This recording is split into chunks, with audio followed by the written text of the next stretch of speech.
Good evening. Pakistan భారతదేశానికి అణు బెదిరింపులు చేస్తూనే ఉంది. నిన్నటికి నిన్న ఆర్మీ చీఫ్, ఇవాళ పాక్ మాజీ అధ్యక్షుడు కుమారుడు బిలావల్ భుట్టో, ఇలా ఇద్దరిది కూడా ఒకటే లైన్.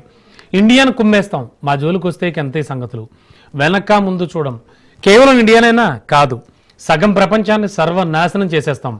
ఇది ఇద్దరి మాట. అమెరికా నేలపై ప్రపంచాన్ని శాసిస్తామని ఒకడు కూస్తుంటే ఇంకొకడు పాకిస్తాన్ గడ్డ నుంచి ఇదే రకమైన మాటలు మాట్లాడుతున్నాడు. ఇండియాపై ఉన్న అక్కస్తో అమెరికా ఇద్దరి నోటి నుంచి పిచ్చి ప్రేలాపనలు కావాలని చేయిస్తోందా అన్నట్టుగా సీన్ కనిపిస్తోంది. ఆ సగం ప్రపంచంలో ఇజ్రాయెల్, అమెరికా ఉన్నాయో లేవో చూసుకోవాల్సిన కనీస ఇంగితం కూడా ఆ దేశానికి లేకపోవడం విడ్డూరం కాక మరేంటి. తాజాగా పాకిస్తాన్ పొలిటీషియన్ ఎప్పటికైనా పాక్ ప్రధాని కావాలనే కలలు కంటున్న మాజీ ప్రధాని బెనజీర్ భుట్టో తనయుడు బిలావల్ భుట్టో ఇండియాకు స్ట్రాంగ్ వార్నింగ్ ఇచ్చేశాడు. ఆపరేషన్ సింధూర్ విషయంలో ఇండియా ఎక్కువ ఊహించుకుంటోందని మండిపడ్డాడు. ఏప్రిల్ 22 పహల్గామ్ ఉగ్రదాడి తర్వాత దశాబ్దాల నాటి సింధు జల ఒప్పందాన్ని నిలిపివేయడాన్ని పాకిస్తాన్ చూస్తూ ఊరుకోదని హెచ్చరించాడు. ఇండియా పాక్ ప్రజలకు ఎంతగానో నష్టం కలిగించిందని, ప్రధానమంత్రి నరేంద్ర మోడీకి వ్యతిరేకంగా పాకిస్తాన్ అంతా ఏకం కావాలని పిలుపునిచ్చాడు. పాక్ ప్రజలు ఐక్యంగా పోరాడి విజయం సాధించాలన్నాడు. సింధు ప్రభుత్వ సాంస్కృతిక శాఖ నిర్వహించిన ఒక కార్యక్రమంలో మాట్లాడాడు. సింధు జల ఒప్పందాన్ని నిలిపివేయడం కొనసాగిస్తే పాకిస్తాన్ యుద్ధం గురించి ఆలోచించడం తప్ప మరో మార్గం ఉండదు అన్నాడు. పాకిస్తానీలు 6 నదుల్ని తిరిగి పొందడానికి సిద్ధంగా ఉన్నారని, దేశం కోసం యుద్ధం తప్ప మనకు వేరే మార్గం లేదని ఆయన అన్నాడు. పాకిస్తాన్ యుద్ధాన్ని ప్రారంభించలేదని, కానీ ఇండియా సింధూర్ లాంటి దాడి చేయాలని ఆలోచిస్తే పాకిస్తాన్లోని ప్రతి ప్రావిన్స్ ప్రజలు మీతో పోరాడడానికి సిద్ధంగా ఉంటారని తెలుసుకోవాలని హెచ్చరించాడు. ఈసారి యుద్ధంలో ఇండియా ఖచ్చితంగా ఓడిపోతుందని, తాము ఎన్నటికీ తల వంచమని భుట్టో ఇండియాకు వార్నింగ్ ఇచ్చాడు.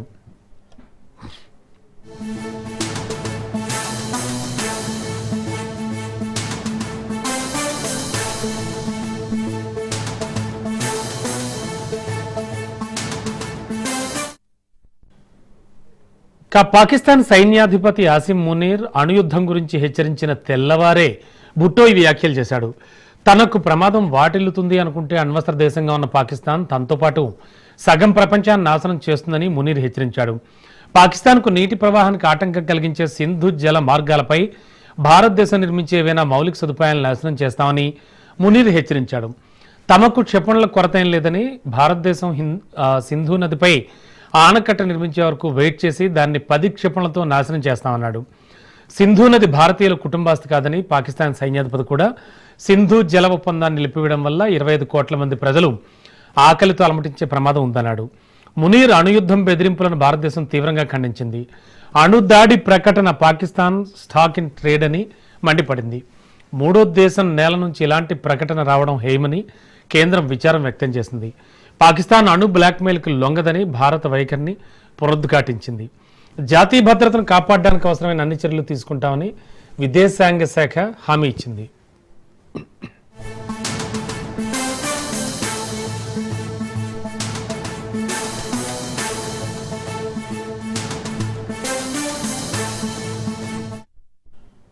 మరోవైపు పెంటగాన్ మాజీ అధికారి Michael Rubin Pakistan army chief Asim Munir వ్యాఖ్యలను తీవ్రంగా ఖండించాడు. ఇస్లామాబాద్ యుద్ధ పిపాసిగా మారి మోసపూరిత దేశంలాగా ప్రవర్తిస్తోందని మండిపడ్డాడు. పాకిస్తాన్ సైన్యాధిపతిని 9/11 దాడి వెనుక ఉన్న ఉగ్రవాది ఒసామా బిన్ లాడెన్తో ఆయన పోల్చాడు.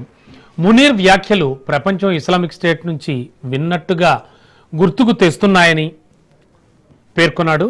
ఇక ఫీల్డ్ మార్షల్ ఆసిమ్ మునీర్ ఇటీవల వ్యాఖ్యలపై వివాదం రాజుకుంటున్న తరుణంలో పాకిస్తాన్ పతనమైతే దాంతోపాటు సగం ప్రపంచాన్ని కూల్చివేస్తుందని, ఆ బెదిరింపులపై ఆయన స్పందించాడు.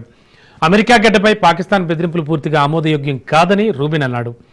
పాకిస్తాన్ అణు బెదిరింపులు, ఉగ్రవాద శక్తులు అణ్వాయుధాలతో మోసగించడానికి ఒక కవచాన్ని అందించగలవని మాజీ అమెరికా అధికారి ఎత్తిచూపాడు. అమెరికన్లు ఉగ్రవాదాన్ని తమకు నచ్చిన కోణంలో చూడడం వల్లే మొత్తం వ్యవస్థను ప్రశ్నిస్తున్నాయి. ఆసిమ్ మునీర్ ఒక సూట్లో ఉన్న ఒసామా బిన్ లాడెన్ అని ఆయన ఎద్దేవా చేశారు. మునీర్ వ్యాఖ్యలు పాకిస్తాన్ ఒక దేశంగా బాధ్యతలను నిర్వర్తించగలదా అనే ప్రశ్నలు చాలామంది ప్రజల మనసుల్లో లేవనెత్తుతున్నాయని రూబిన్ పేర్కొన్నాడు. భవిష్యత్ పరిపాలనలో ఇతర సీల్ బృందాలు పాకిస్తాన్లోకి ప్రవేశించి దాని అణ్వాయుధాలను భద్రపరచాల్సిన సమయం ఆసన్నమైందన్నాడు. ఎందుకంటే ప్రత్యామ్నాయం భరించలేనంత గొప్పదని అన్నాడు. రూబిన్ ప్రకారం పాకిస్తాన్ను నాటోయేతర ప్రధాన మిత్ర దేశంగా యుఎస్ఏ పరిగణించేందుకు అవకాశం లేదన్నాడు.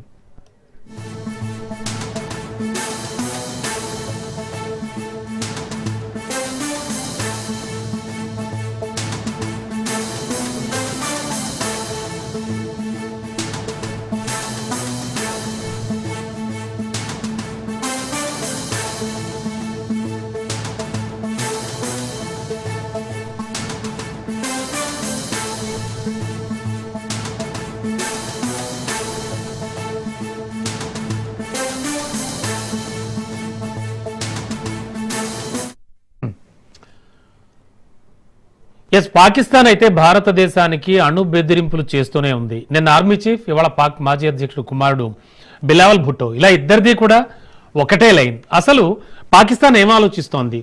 ఎందుకు ఈ స్థాయిలో వ్యాఖ్యలు చేస్తోంది? రెచ్చగొట్టే వ్యాఖ్యలా, లేకపోతే తెంపరితనం ప్రదర్శిస్తోందా? అసలు ఏం జరుగుతోంది?